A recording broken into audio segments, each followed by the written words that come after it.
Aujourd'hui, on va parler de la facture d'acompte. Cette facture, elle est super importante lorsqu'on démarre des travaux. On va en général encaisser une partie du coût total des travaux. Et on va donc demander au client cette partie et créer une facture d'acompte. C'est ce qu'on va regarder tout de suite dans cette vidéo. Donc là, je suis dans mon devis.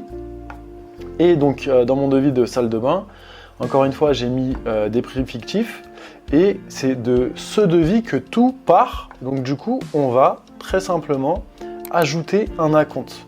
Donc sur cette facture de 3 594 € TTC, on peut donc demander soit un acompte au pourcentage ou au montant.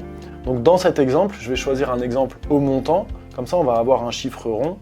Et donc je vais demander un acompte de 1 000 € TTC. Donc je confirme.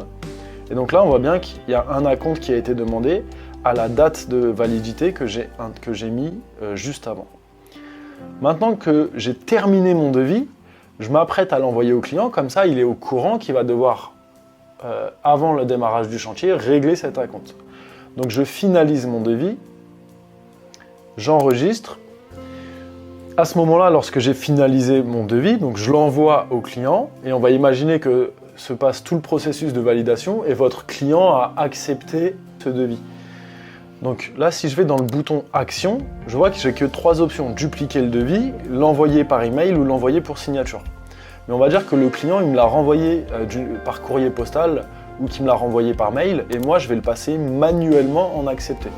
Une fois que ce devis il est accepté, j'ai de nouvelles options qui s'offrent à moi dans le bouton Action et je vais pouvoir facturer l'acompte très simplement. Donc là, je clique sur facturer l'acompte et automatiquement, on a créé une facture d'acompte du devis correspondant, donc le numéro 74 en l'occurrence.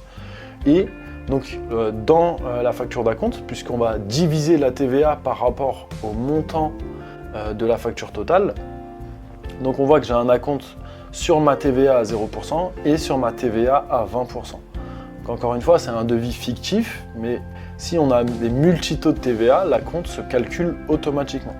Lorsque maintenant je visualise, donc le dossier se charge et on voit donc c'est ma facture d'acompte sur le devis 74. Et donc ça représente bien les 1 000 € qu'on a demandé au client. Cette facture d'acompte, elle n'a pas encore de numéro parce qu'elle est au statut brouillon. Donc si je la passe en envoyer, à ce moment-là, on a créé un numéro. Donc là, si je reviens sur visualiser, donc on voit que c'est bien la facture 62, donc les factures sont incrémentales et elle est relative au devis numéro 74. Voilà, donc là on vient de créer en quelques secondes une facture d'acompte et le petit plus en fait c'est que lorsque je reviens sur mon devis de salle de bain, sans avoir à aller dans le tableau des factures, je vais pouvoir retrouver toutes les factures correspondantes à ce devis.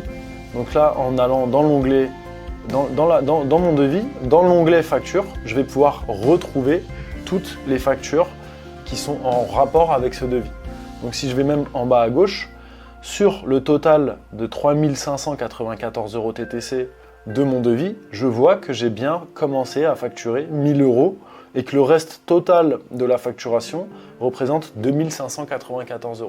Maintenant qu'on a regardé dans cette vidéo comment faire des factures d'acompte très facilement, dans d'autres vidéos, vous pourrez retrouver comment créer des factures de situation ou intermédiaires et des factures de solde.